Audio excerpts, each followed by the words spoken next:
Today, guys, I'm gonna give you an insight of those iconic moments. There's things you've never seen before. And you know what? It's not pretty. Before we get into the video, make sure you subscribe to the channel now. I know you did this on our podcast, but you once went for lunch with him at Manchester United. I think you were going to have a gentle lunch, and it turned out to be a very competitive afternoon. No, exactly. I think we should stay at the training ground, you know. He said, let's go and having a lunch after training. Go to his house. It was just some salad, plain white chicken, just water. So we have a food. And after that, he said, let's go in the garden and play two-touch.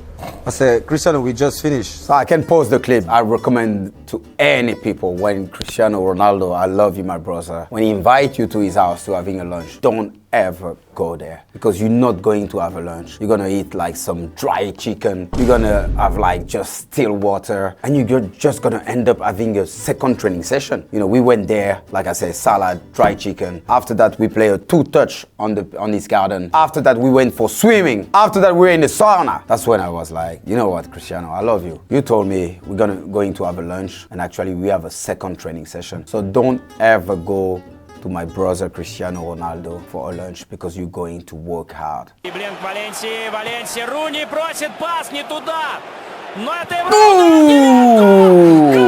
This is a special goal. To be honest, I didn't score that goal. I think the Busby Babe scored that goal. The night before the game, we went to pay our tribute to where the Munich crashed, putting some flower and everything. And I remember that day I was really emotional. We know the history of Man United, the Busby Babe, they had a game, they play in Munich. And unfortunately, the plane crashed. I think half of the team died, some survivor like Bobby Charlton and people helping the player getting out of the plane. So it was something really horrible. And from that day, they start building the real Busby Babe, and the United was start become like a legendary club with that tragedy and history. But it show you the character, the passion. Like I spoke with Bobby Charlton, and he was telling me, you know, the way to see half of his teammate dying, how painful it was for him. And every time we travel going away game, and he was on the plane, I couldn't believe like, oh, this man can travel with us when he nearly lose half of the team. So every time I shook his hand, I had goosebumps. So rest in peace, Bobby Charlton,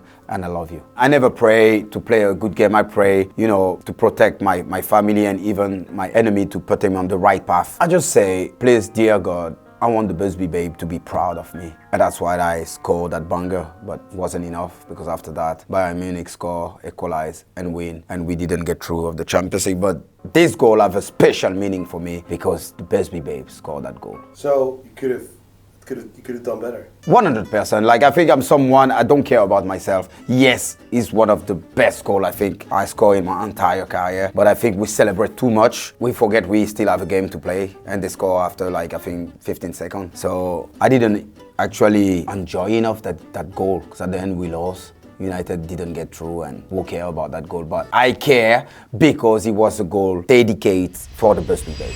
Look at even my eyes. Oof. When I watch this jacket, like they must have. This is when you signed for Manchester United, you decided to wear that coat. Yes, but listen, I was living in Monte Carlo. My agent told me in Manchester it's really cold. So I said I decided to buy a nice jacket. I went to Hugo Boss and, you know, I tried that coat in the shop. And maybe with the light, I was like, it's okay. But I wasn't convinced. The seller was like, Mr. Evra, this is the jacket for you. Like, no, are you sure? No, this is the jacket. That jacket was costing me more than 3K. As soon as I came out of the shop, that jacket was like a triple XL. I was talking with him, but he was keep looking at that jacket. And he was like, what the hell, I just did sign. I've got so many funny stories about that jacket. I wanted to offer that jacket to my brother Benjamin. He said, Patrice, even if you pay me, I will never wear that jacket. So yeah, it's a I think this is my biggest loss. How did your teammates react to you wearing that jacket? Oh, many people, they laugh about it, they keep laughing about it. You don't understand, this was the moment where I get revealed like to United. This is like the best day in my life. I should be fined for that jacket. I should be like maybe get to jail, like everything is wrong. Like, please, I don't want to have any nightmare about that jacket. Can we move on? Can we go to the next, please? Now Di Maria. Oh, it's a wonderful. Well. This is a funny story. Manchester United has hurt Manchester United. So in that, because everyone know, like, I jump like a kangaroo. I'm small, but I can jump like a crazy guy. And I slept, and everyone like make fun of me about that goal. Cristiano like jump over, oh Patrice, you jumped so high, but why you didn't jump that day? Ferguson, after the game, he destroyed me. He gave me the hair dryer, like spitting on my face. He said like, why you shouldn't jump, blah, blah, blah, blah. The next day, he said, Patrice, I'm sorry. I said, boss, what do you mean you're sorry? He said, Cristiano touched the sky that day to score that goal. So I'm quite upset because I know I can jump, and he scored that goal because I didn't jump, but he touched the sky. So Cristiano enjoyed that goal, you know. Every time people laugh about that goal, but don't forget, I didn't jump. I may be a midget, but I'm proud being a midget. The newly crowned champions of England are the new champions of Europe. Cristiano Ronaldo breaks down in tears. The crowns Manchester United, kings of Europe.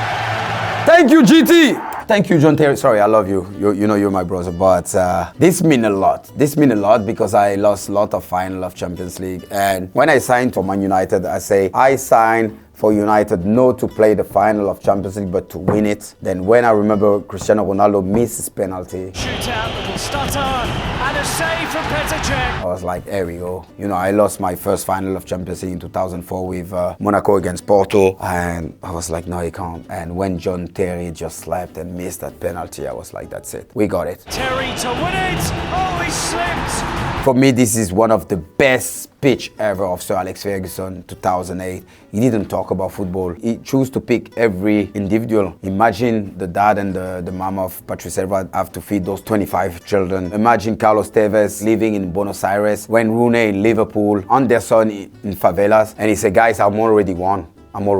24 different nationality. Just go outside, play with for your family and enjoy. And I remember we all had goosebumps and we give everything. And thanks to GT. I love you, GT. We won the Champions League.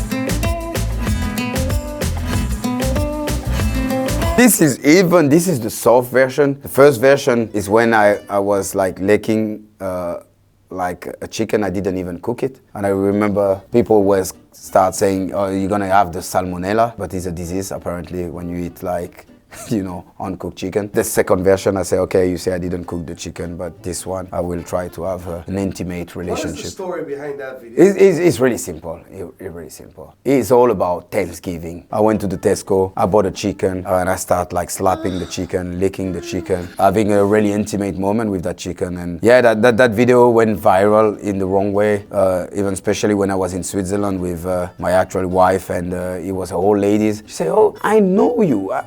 That was the boy licking that chicken. Then I said, no, ma'am, I respect you, but no, I'm more than that. I didn't eat the chicken. I just kissed the chicken and slapped the chicken.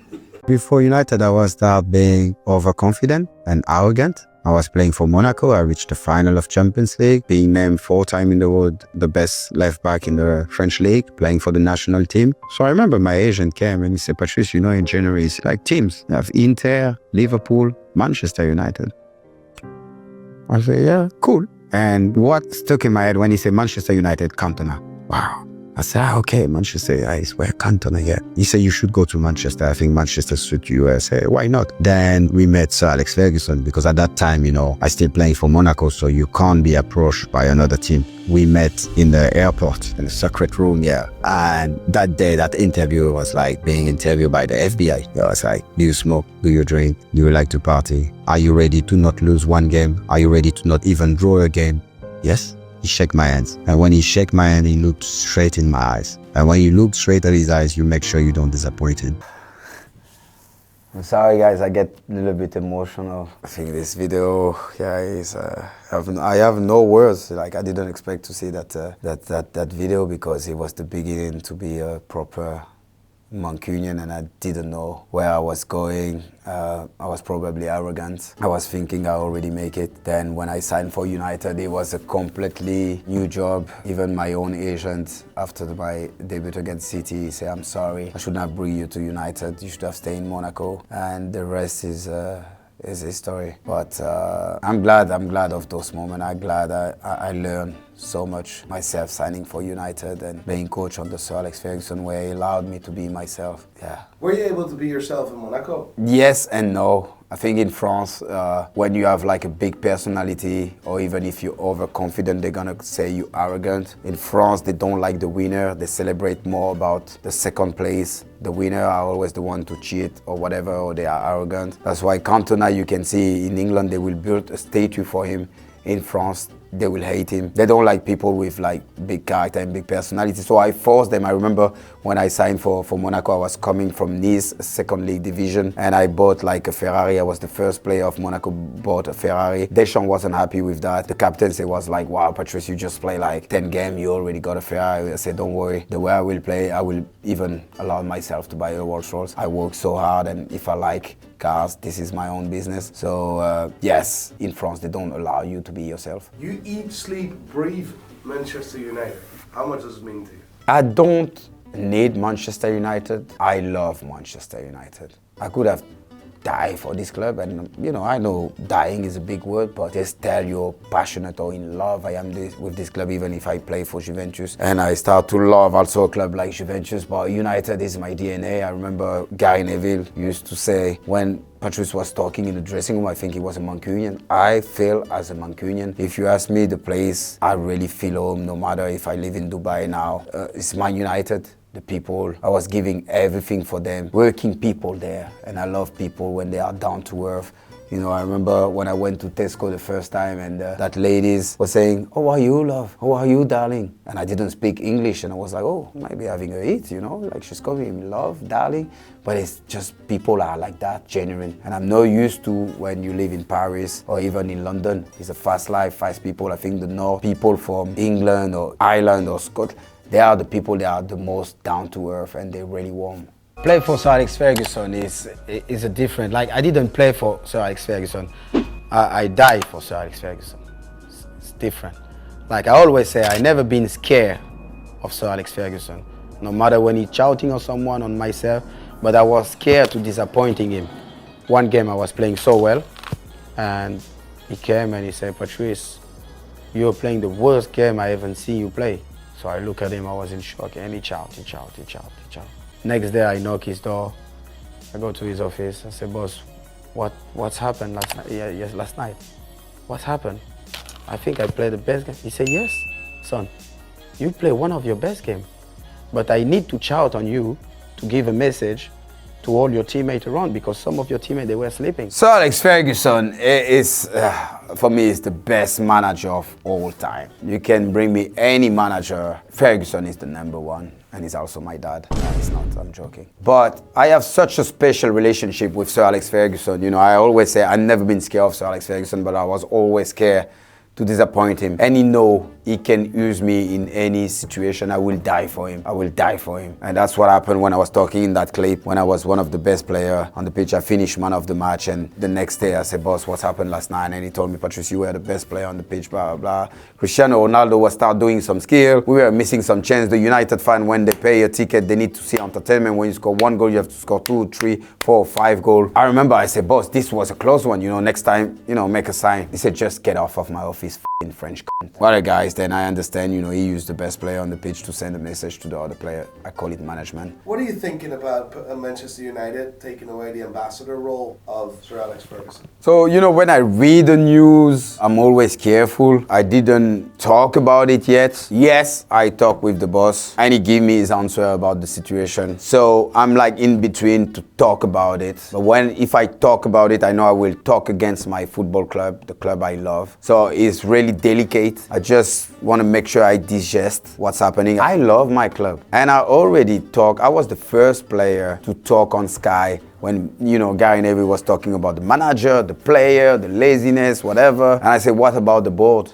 I was the first player to say that loud on TV, because in one part I didn't care about what they will think about it, because I'm a fan of United and I will never betray them. So I will always talk with my heart, no matter if I am in front of the camera. When you lie, people love you. When you tell the truth, people hate you. Many times United wanted me to come back at the club. I know it's not the right time for me to come back at the club. My feeling from outside, I don't think they prioritize the football. So it's more like as a business model. And when I feel like we're going to be ready to back at the top where we belong, maybe you're going to see Patrice Evra come back to United one day.